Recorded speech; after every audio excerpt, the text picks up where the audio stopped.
So, dito kami magbe-breakfast sa Silong. Silong.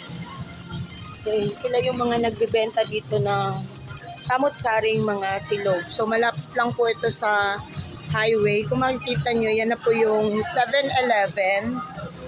Ayan. Ito yung main highway dito. So, ako lang. Ayan. Ito po yung main highway kung saan dito dumadaan yung mga bus, mga tricycle, mga jeep. Ayan. So, etong area na to, ang makikita nyo, Silong. Ayan. Silong by LU. So, and we have here also yung signage na ano ba ito? The Funky Tacos. Ayan. So, dito, banda yung ano namin, accommodation. So, pag pumasok ka dito, madadaanan yung Silong. Mamaya, feature ko po yung aming accommodation, kung gaano siya kaganda. Okay. So, yun. Marami rin dito mga transient house. Mamaya, kapasadahan ko lang yung mga transient house. So, Silong bestseller nila dito is bagnet and sisig. Pero this time yung in-order namin, or ako, is the top silog. Kasi nagbang ano na kami, bagnet nung, kagabi. So, ganito karami, guys. So, ang gagawin, mag-order muna kayo. Kung grupo kayo, may isa na pupunta para i-order na lahat. Or else, buting ka ng siyam-siyam dito. So, ganito lang siya.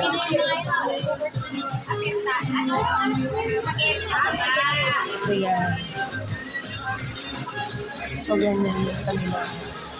Hi, good morning. Ayan, naki-vlog na dito. Ayan ang kanyang Food. Anong pangalan niya? Nasira ko na baksilog. Baksilog. Likod na log. Baksilog. Yung in-order ko naman, tapsilog, kailangan baka. Kung hindi, yan, long chalong. Long silog. Bacon, diba? Ayan. Ayan kami, guys. Ayan, daming tao, pero maliit lang yung space. Pero okay na din siya. Nasa 140. 140. Tingnan natin yung mga prices.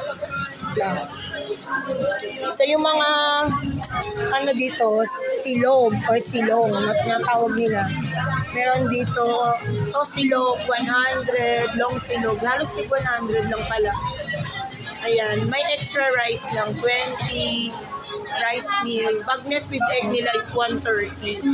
Then sa kinainan namin kagabi, yung 280, medyo mahal. Uy, may umba, 150. And then, meron silong sisig.